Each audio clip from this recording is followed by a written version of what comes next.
Good morning to all you beautiful people out there. How are you today? I'm doing an intro on my own, no Mazzy. She's getting ready in the van. So I thought I'd just come and give you a little bit of history about where we've stayed before we go, because this is quite a special little place. Now here is our van, just down there. Now this is like a sea barrier, but these stones are pretty special because these are used, you know the Ogham stones I've shown you, it's like the alphabet with the lines on them stones. These were used for a lot of the Ogham stones on Dingle Peninsula. So they reckon this was like a quarry at some point. People were working here with this stone and shipping it around the peninsula and using it. In the background there you have got a castle. Let me tell you all about it. I must apologise for the lighting, it's a very glum day, as it was yesterday. I don't know if you noticed yesterday's video, very dark, just really cloudy and misty. Anyway, that is Minard Castle, built by the Knight of Kerry in the 1500s, who was a Fitzgerald, and it is the largest fortress on the Dingle Peninsula. As well as the castle, you've also got round the corner, there used to be a church hundreds and hundreds of years ago, which is gone now, but there is still a holy well around there somewhere, about 200 metres it says, around from the castle, so it must be over here somewhere. And in this direction, just on top of this hill here, is the remains of an old Iron Age fort, and there's a really cool story associated, the fort associated with the castle. And it involves Oliver Cromwell. Yeah, he's got involved as well. So Oliver Cromwell came along trying to take over like he always did. And he found out who the local hard man was, right? He was called Walter Hussey. And he was like the head of the big family around here. Found out who he was and he chased him to this area. And Walter decided this is where he was going to have his last stance, at Minard Castle. So he went into the castle. Oliver Cromwell and his men went up into the Iron Age fort, put a load of cannons there and started shooting cannons at the castle. The battle went on and Cromwell and his men noticed that they'd started firing with just like lead shots. So they'd run out of ammunition. Whoa, I'm stood on a very dodgy rock here. They'd run out of ammunition apart from these little bullets. So Cromwell's men decided to actually risk going up to the castle, putting a load of bomb stuff down and blowing it up. They managed to do that. All the top floors caved in and killed everyone inside. So any who were left, Cromwell's men went in with the swords and just killed them there and then and buried them on the spot where they died. So they all died, and Walter Hussey was one of them people, and I know it was him because it was only recognisable apparently by a red sock, because he was wearing red socks. Why he only had one red sock on and all the rest of his clothes had gone off, I don't know, but that is the story. There's written record that there was a local man who was clearing out the castle. I don't know if this was hundreds of years later, I don't know. Clearing out all the rubble from the castle, and he said there was a large man in there. They found a very large man with a huge sword stood up against the wall. He were obviously against the wall when it crumbled and caved in, and he touched this dead man and he just turned to dust. You can imagine it, can't you? He's dead, he's been dead hundreds of years. You just give him a little tap, crumbled to ashes, nothing left of him. In 1857 a book was written about this area, which is what the film Ryan's Daughter was based on.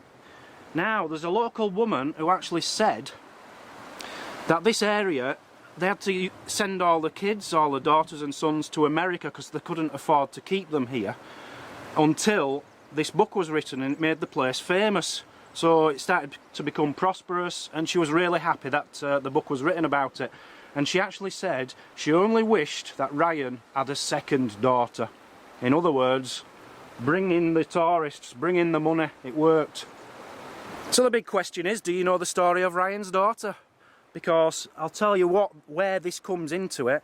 This is where they filmed the part where Ryan's daughter, the daughter herself, I think she was called Rosie, right, she was married to the local schoolmaster who was Irish, and she fell in love with him and she begged him to marry her, and he married her.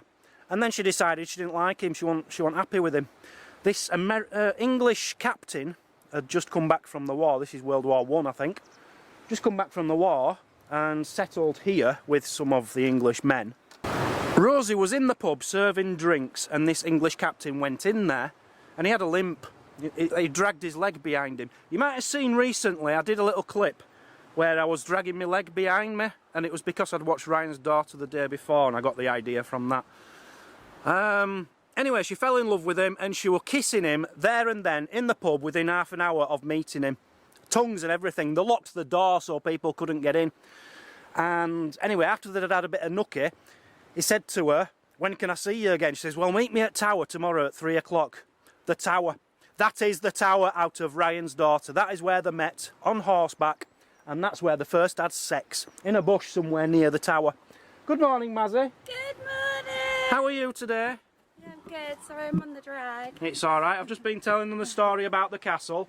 Oh, yeah. And Ryan's Daughter. Yeah, it's lovely, isn't it? Yeah, I've done it now. I've told the full story. What's down there? Absolutely nothing. It's not worth looking at, Mazzy. Not worth looking at. So it's probably Tuesday when you're watching this, but it's Sunday today.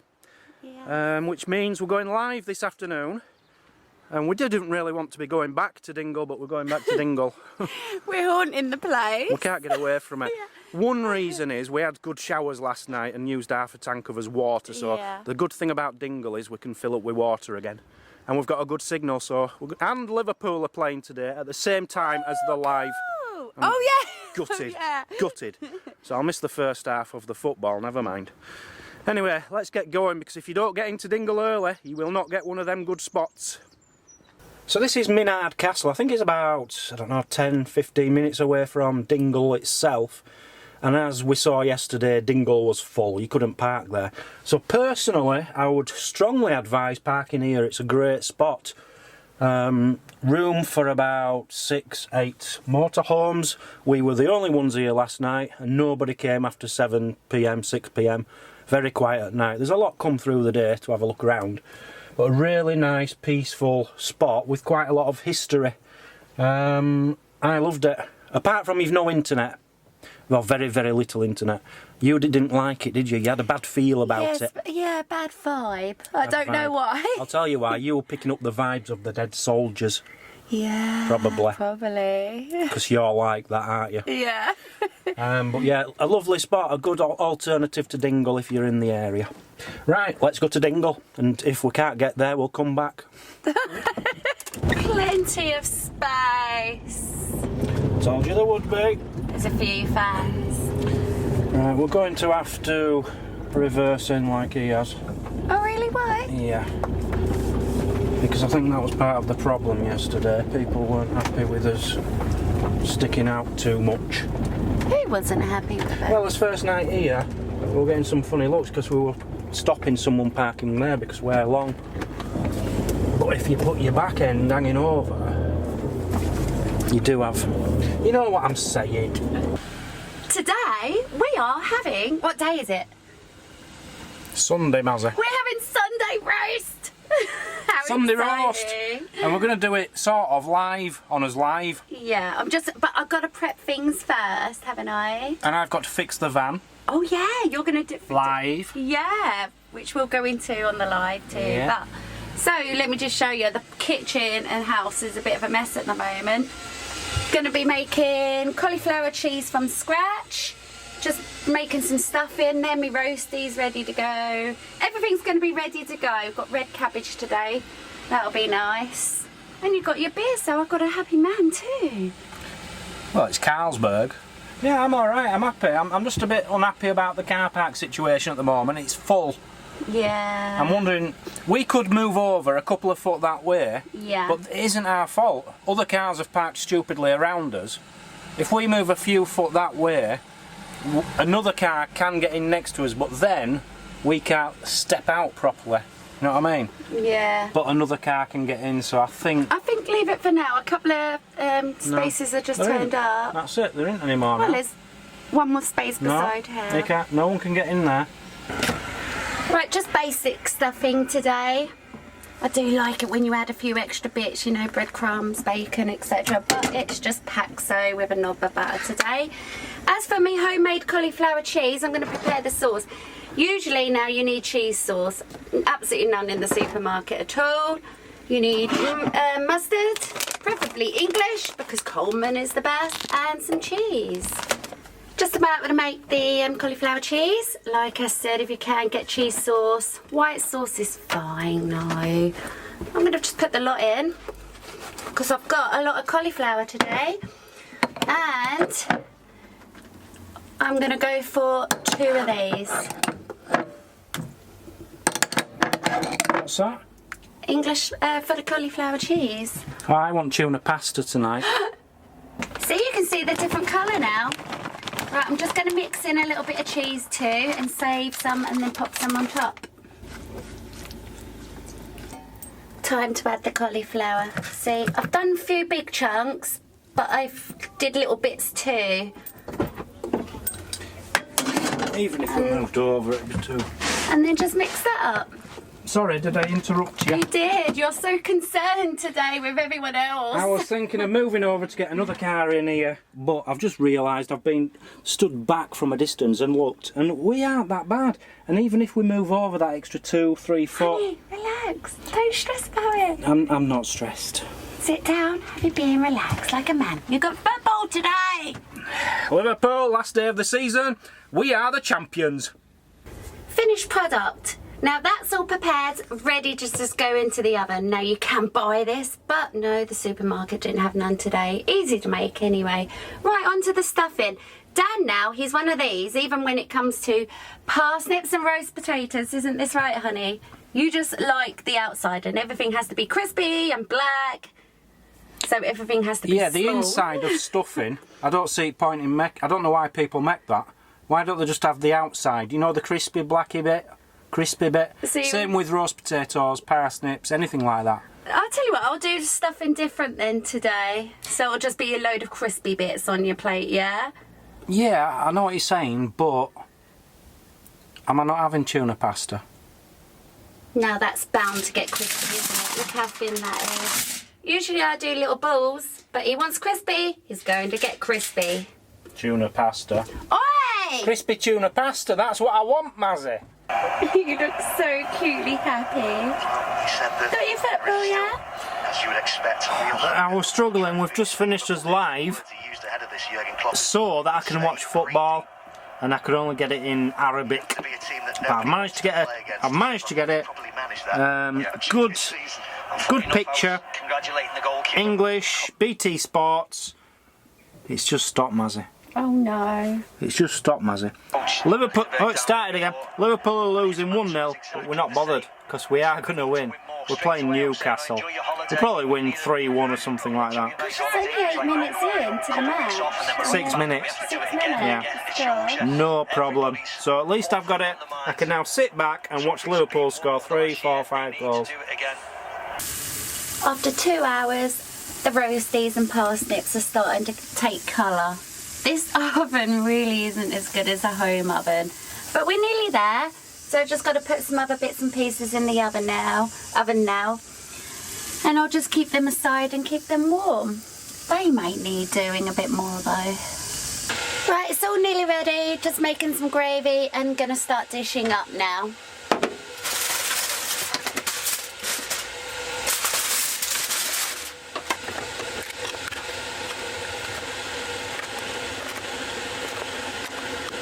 Looking good. Just going to put some gravy on. Now we've both got some big size plates going on today. Feel quite hungry. I think it's about 6, so we haven't eaten today. Looking good? It looks beautiful, Mazzy. Thank you very much. Oh, you're... Is it still on? What's the score? Liverpool are winning 3-1, Mazzy. Ooh. I told you they could turn it round to 3-1 or 4-1.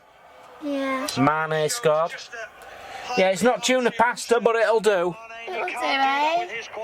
Well, enjoy. It's too easy. Go on. First go.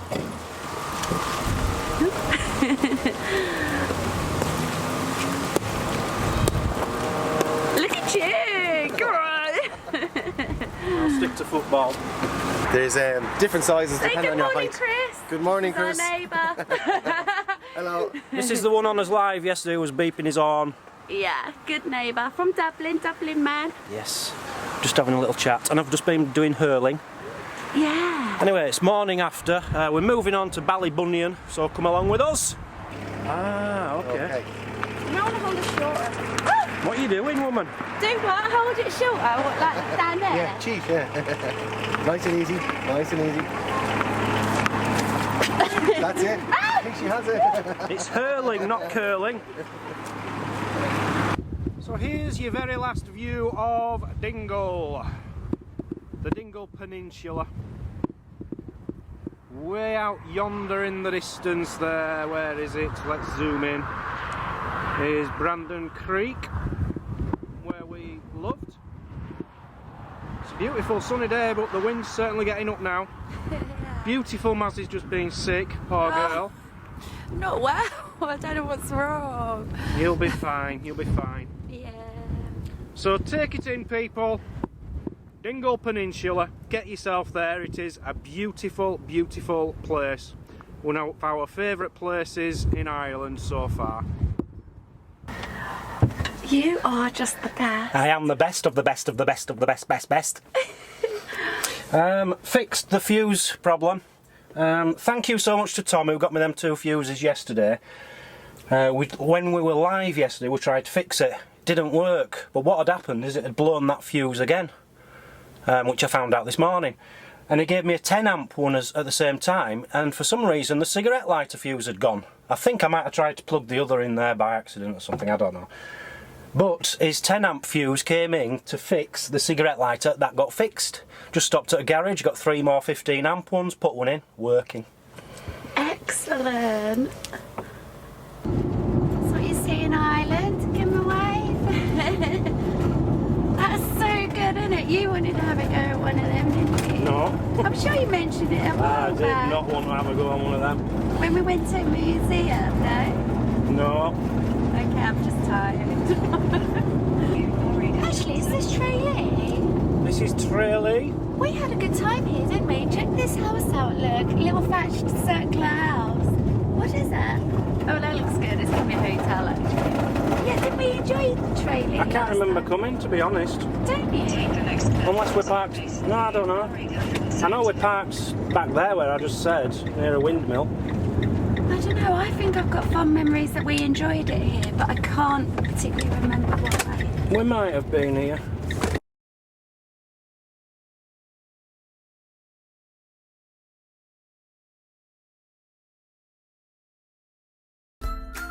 Thanks for watching. Please comment and hit the like button. That helps our channel grow. If you like what you see, click here to subscribe.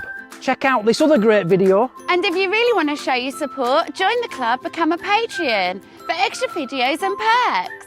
The more support we get, the more content we can give. We'll see you tomorrow On Travel Trolls TV.